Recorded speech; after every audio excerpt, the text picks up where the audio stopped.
Supreme court is the custodian of constitution, supreme court is the guardian of constitution. यह supreme court ने खुद अपने कई फैसलों में कहा है। इसका मतलब यह हुआ संविधान की रक्षा करना यह सुप्रीम कोर्ट का दायित्व है, संविधान के अनुसार कार्य हो यह देखना भी सुप्रीम कोर्ट का कार्य है, और कोई गैर संवैधानिक कार्य हो जाए उसको खत्म करना, उसको ठीक करना, यह भी सुप्रीम कोर्ट का कार्य है। इसलिए आज मैं माननीय सुप्रीम कोर्ट के जजेस से कुछ बेसिक सवाल पूछ रहा हूं और प्योर कॉन्स्टिट्यूशनल सवाल पूछ रहा हूं। पहला सवाल यह कि संविधान का कौन सा आर्टिकल मजहब के आधार पर नियम कानून बनाने की इजाजत देता है? संविधान का कौन सा प्रावधान, कौन सा आर्टिकल मजहब के आधार पर माइनॉरिटी कमीशन और माइनॉरिटी अफेयर मिनिस्ट्री बनाने की इजाजत देता है? संविधान का कौन सा आर्टिकल, कौन सा प्रावधान मजहब के आधार पर वक्फ बोर्ड और वक्फ ट्रिब्यूनल बनाने की इजाजत देता है? संविधान का कौन सा प्रावधान मजहब के आधार पर लोन देने, वजीफा देने या और दूसरी चीजों को देने का इजाजत देता है? संविधान का कौन सा प्रावधान मदरसा खोलने की इजाजत देता है? क्योंकि आर्टिकल 30 की बार बार बात आती है, इसलिए मैं आज फिर से पूछ रहा हूं कि क्या भारत के संविधान का आर्टिकल 30 मदरसा खोलने की इजाजत देता है? क्या आर्टिकल 25 जो फ्रीडम ऑफ रिलीजन देता है वो फ्रीडम ऑफ कन्वर्जन भी देता है क्या? क्या आर्टिकल 19 जो फ्रीडम ऑफ स्पीच देता है वो फ्रीडम ऑफ हेट स्पीच भी देता है क्या?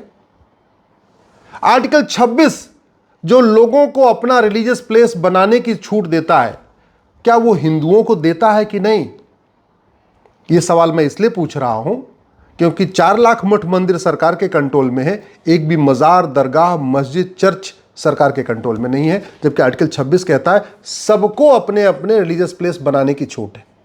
यह सवाल मैं इसलिए पूछ रहा हूं कि आर्टिकल 25 में जो फ्रीडम ऑफ रिलीजन है उसके नाम पे फ्रीडम ऑफ कन्वर्जन चल रहा है। साम दाम दंड भेद द्वारा हॉस्पिटल में कन्वर्जन हो रहा है, चंगाई सभा चला चला के कन्वर्जन हो रहा है, स्कूलों में कन्वर्जन हो रहा है। इसलिए चूंकि माननीय सुप्रीम कोर्ट संविधान की व्याख्या करते हैं, इसलिए मैं सीधे सीधे पब्लिकली पूछ रहा हूं और मैं आप लोगों से भी निवेदन करता हूं, इस वीडियो को अपने जान पहचान के सभी नेताओं को, अभिनेताओं को, लेखकों को, बुद्धिजीवियों को, पत्रकारों को, कलमकारों को भेजिए। अपने जान पहचान के जितने आपके आईएएस हैं, जजेज हैं, उनको भी भेजिए। आपके जान पहचान में जितने प्रोफेसर्स हैं, यूनिवर्सिटीज के प्रोफेसर हैं, वाइस चांसलर, उनको भी भेजिए। इन सवालों पर सार्वजनिक चर्चा करना जरूरी है। एक सवाल यह भी है कि जब भारत में सबको लिखने की, पढ़ने की, बोलने की, सोचने की स्वतंत्रता है, भारत एक सेकुलर देश है, फिर क्या यहां माइनॉरिटी मेजॉरिटी का कॉन्सेप्ट चलना चाहिए क्या? जब भारत में सबको पूरे देश में घूमने, टहलने, उद्योग करने, व्यापार करने, घर बनाने, रोटी, कपड़ा, मकान की स्वतंत्रता है और एक समान स्वतंत्रता है, फिर क्या भारत में माइनॉरिटी मेजॉरिटी का कॉन्सेप्ट चलना चाहिए क्या? जब भारत में सेकुलर शब्द जोड़ दिया, वैसे तो भारत इंप्लाइड सेकुलर है, पहले से सेकुलर है, आज से नहीं हजारों साल से सेकुलर है।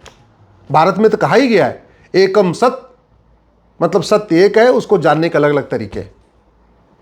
इससे बड़ा सेकुलरिज्म कुछ हो ही नहीं सकता। भारत में शैव भी हैं, वैष्णव भी हैं, शाक्त भी है, साकार ब्रह्म की उपासना करते हैं, निराकार ब्रह्म की उपासना करते हैं, शंकर जी की, विष्णु जी की करते हैं तो दुर्गा जी, लक्ष्मी, सरस्वती जी की भी करते हैं। कुछ करते हैं, कुछ नहीं करते हैं। इससे बड़ा सेकुलरिज्म क्या हो सकता है? सबको पूरी तरीके से अपनी धार्मिक स्वतंत्रता है, अपने पंथ की स्वतंत्रता है, सोचने की स्वतंत्रता है, लिखने की स्वतंत्रता है, बोलने की स्वतंत्रता है। ऐसे में क्या इस देश में माइनॉरिटी मेजॉरिटी के कॉन्सेप्ट की जरूरत है क्या? अब मैं आता हूं मुख्य बात मदरसे के ऊपर। पूरे देश में मदरसे चल रहे हैं, मदरसा बोर्ड बना हुआ है, मदरसे के द्वारा निकली गई जो मदरसे का जो सर्टिफिकेट है उसके बेस पर नौकरियां मिल रही हैं, और भारत का संविधान मदरसा खोलने की इजाजत ही नहीं देता। आर्टिकल 27 साफ साफ कहता है कि आप जो है मजहब को प्रमोट करने के लिए 1 रुपए खर्च नहीं करेंगे। जो जनता का टैक्स का पैसा है, income tax, toll tax, road tax, VAT, TDS, जो कुछ आ रहा है, ये रिलीजियस किसी भी प्रमोट करने के लिए नहीं होगा। और मदरसों में क्या होता है? रिलीजन को प्रमोट किया जाता है। मदरसा है क्या? दीनी तालीम, जहां मदरसा उसको कहते हैं जहां दीनी तालीम दी जाती है। और आर्टिकल 27 कहता है नहीं, दीनी तालीम के लिए 1 रुपए नहीं खर्च करना। आर्टिकल 28 क्या कहता है? कि किसी भी एजुकेशन इंस्टीट्यूशन में कोई रिलीजियस की चीजें पढ़ानी नहीं है। और मदरसा क्या है, वहां तो केवल रिलीजियस एजुकेशन होती है, वहां physics chemistry math zoology botany थोड़ी पढ़ाया जाता है, वहां मेनली केवल और केवल दीनी तालीम का सेंटर है वो तो। और आर्टिकल 30 के आड़ में जो मदरसा चल रहा है, जरा उस आर्टिकल 30 को मैं आप लोगों को सबसे निवेदन करता हूं, एक बार ध्यान से पढ़िए। आर्टिकल 27 में क्या कहा है एक बार मैं आपको बताता हूं। आर्टिकल 28 में लिखा है no religious instruction shall be provided in any education institution. Article 28 कह रहा है किसी भी एजुकेशन इंस्टीट्यूशन में कोई भी रिलीजियस टीचिंग नहीं दी जाएगी। और जिस आर्टिकल 30 के नाम पे ये मदरसे चल रहे हैं, उस आर्टिकल 30 में क्या कहा गया है कि माइनॉरिटीज है right to establish and administer education institution. इसका मतलब ये हुआ अगर आर्टिकल 30 को आर्टिकल 27 और आर्टिकल 28 के साथ पढ़ा जाए, सेकुलरिज्म के साथ पढ़ा जाए, आर्टिकल 14-15 के साथ पढ़ा जाए, तो कहने का मतलब ये हुआ आर्टिकल 30 ये कहता है कि जो माइनॉरिटी है इनको भी engineering college, medical college, law college, BEd college खोलने की स्वतंत्रता है, मदरसा खोलने की स्वतंत्रता नहीं है। इसका मतलब मदरसे से सरकार का कोई कनेक्शन होना ही नहीं चाहिए। मदरसे की डिग्री किसी भी सरकारी नौकरी में यूज हो ही नहीं सकती। मदरसे केवल और केवल प्राइवेट चल सकते हैं और बस वो दीनी तालीम सिखा सकते हैं। मदरसे का जो आमिल है या फाजिल है या जो भी और भी सर्टिफिकेट मिलते हैं, उससे किसी को चपरासी की नौकरी भी नहीं मिलनी चाहिए, होमगार्ड की नौकरी नहीं मिलनी चाहिए, कांस्टेबल की भी नहीं मिलनी चाहिए। और यहां मदरसे के सर्टिफिकेट से लोग प्रोफेसर बन रहे हैं और आईएएस भी बन रहे हैं। यह भारत के संविधान में क्या हुआ है कि सुप्रीम कोर्ट ने लगातार एक के बाद एक गलत फैसले दिए। सुप्रीम कोर्ट का एक गलत फैसला इस देश को बर्बाद कर सकता है, और सुप्रीम कोर्ट ने तो माइनॉरिटी के मामले में एक नहीं कई गलत फैसले दिए। पहला गलत फैसला जो सुप्रीम कोर्ट ने माइनॉरिटी के मामले में दिया 1957 में केरला एजुकेशन बिल में जो दिया था, जिसमें बोला 50% से ज्यादा वाला मेजॉरिटी, 50% से कम वाला माइनॉरिटी। ये पहला गलत फैसला था। दूसरा जो टीम पाई वाले केस में हुआ, जहां माइनॉरिटी को डिफाइन नहीं किया, माइनॉरिटी को डिफाइन करने से हाथ कांप रहे। माइनॉरिटी को डिफाइन नहीं करना चाहते कौन होगा माइनॉरिटी, लेकिन यह कह रहे कि माइनॉरिटी राज्य स्तर पे देखा जाएगा, राष्ट्रीय स्तर पे नहीं। लेकिन यह कहने की हिम्मत नहीं पड़ रही है कि माइनॉरिटी 0.1% होगा, 0.5% होगा कि 1% होगा, या जिसकी जनसंख्या 1 करोड़ से कम है वो माइनॉरिटी होगा, या जिसकी जनसंख्या 1% से कम है वो माइनॉरिटी कम होगा। उस पर कोई चर्चा नहीं हुई। तीसरा जो गलत फैसला आया 1986 में, वो बिजान इमैनुअल केस में आया, ये भी गलत फैसला था। चौथा जो सुप्रीम कोर्ट ने माइनॉरिटी के मामले में गलत फैसला दिया है वो सेंट स्टीफन केस में दिया है, और फिर अभी जो लेटेस्ट एक गलत फैसला दिया है वो प्रमाती एजुकेशन के मामले में दिया है। ये 5 माइनॉरिटी के मामले में सुप्रीम कोर्ट के गलत फैसले आए हैं। मैं क्यों कह रहा हूं गलत फैसले आए हैं, क्योंकि आर्टिकल 30 जिसकी आड़ में ये सब दिया जा रहा है, वो आर्टिकल 30 रिलीजियस एजुकेशन देने की या रिलीजियस एजुकेशन इंस्टीट्यूशन खोलने की इजाजत ही नहीं देता। वो सिंपल एजुकेशन इंस्टीट्यूशन खोलने की इजाजत देता है। आर्टिकल 27 कहता है रिलीजन के लिए, रिलीजन को प्रमोट करने यानी मजहब को प्रमोट करने के लिए एक पैसा खर्च नहीं होगा।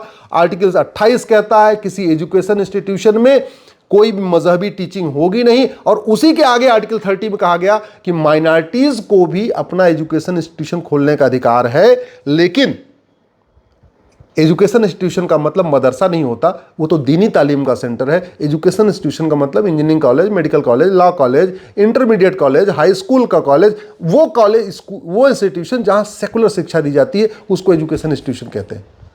यहां पे जो मदरसा है वो एजुकेशन इंस्टीट्यूशन नहीं है, वो दीनी तालीम का सेंटर है। उससे भी एक बड़ा गड़बड़ ये हुआ, इवन जो नेशनल माइनॉरिटी कमीशन एक्ट बना 1992 में, इसमें 1992 में कहा कि माइनॉरिटी कौन होगा, तो बोला केंद्र सरकार डिसाइड करेगा। केंद्र सरकार ने क्या किया, 1993 में माइनॉरिटी डिक्लेयर कर दिया, मुस्लिम्स को, पारसी को, ईसाई को, बौद्ध को, सिख को, लेकिन कोई सर्वे नहीं कराया, कोई कमीशन नहीं बनाया, कोई पूरा देश में कोई डिस्कशन नहीं हुआ, न किसी ने डिमांड किया हमको माइनॉरिटी डिक्लेयर कर दो, न कोई रिकमेंडेशन थी, अपने आप बैठे बैठे माइनॉरिटी डिक्लेयर कर दिया। 2004 में जो माइनॉरिटी एजुकेशन एक्ट बना, उसमें तो माइनॉरिटी डिफाइन करने के बाद कोई नोटिफिकेशन नहीं आया। जो पुराना वाला 1993 वाला नोटिफिकेशन था वही चल रहा है, वही कंटिन्यू। माइनॉरिटी के नाम पे सब खेल हो रहा है। माइनॉरिटी अफेयर मिनिस्ट्री बन गई है, माइनॉरिटी मदरसे चल रहे हैं, माइनॉरिटी के नाम पे मदरसे खुल रहे हैं, सब कुछ चल रहा है, लेकिन माइनॉरिटी कौन है आज तक डिफाइन नहीं किया गया। इसलिए मैं कहता हूं, न सुप्रीम कोर्ट माइनॉरिटी को डिफाइन करना चाहता है, न संसद में माइनॉरिटी को डिफाइन करने पे कोई चर्चा हो रही है। माइनॉरिटी कौन है ये सुप्रीम कोर्ट को नहीं पता। माइनॉरिटी कौन है ये संविधान में कहीं नहीं लिखा। माइनॉरिटी कौन है ये माइनॉरिटी एजुकेशन एक्ट में नहीं लिखा। इसके बावजूद भी लगभग 5,000 करोड़ रुपए केंद्र सरकार खर्च कर रही है। राज्य सरकारें भी कोई 1,000 करोड़ रुपए खर्च कर रही है, कोई 1,500 करोड़ खर्च कर रही है, कोई 2,000 करोड़ खर्च कर रही है, लेकिन माइनॉरिटी को डिफाइन करने पे चर्चा नहीं हो रही है। मेरा मानना है ये जो आर्टिकल 25 से 30 है, इसके ऊपर पूरे देश में चर्चा होनी चाहिए। सभी यूनिवर्सिटीज़ में, खासतौर पे जितने लॉ कॉलेज हैं, वहाँ आर्टिकल 25 से 30 के ऊपर सेमिनार होना चाहिए।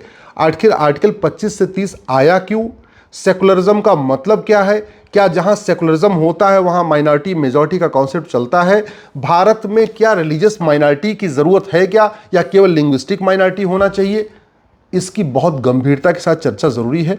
मैं अपनी तरफ से प्रयास कर रहा हूं, लेकिन मैं आप लोगों से हाथ जोड़ के निवेदन कर रहा हूं, अगर आपके आसपास में कहीं लॉ के जो प्रोफेसर्स हैं या यूनिवर्सिटी के वाइस चांसलर्स हैं, उनको मिल के कहिए वो भी वहां पे चर्चा करवाएं, पब्लिक डिबेट करवाएं, पब्लिक डिस्कोर्सेज पे होना चाहिए। और अगर आप किसी जज साहब को जानते हैं तो जज साहब को ये वीडियो ज़रूर भेजिएगा।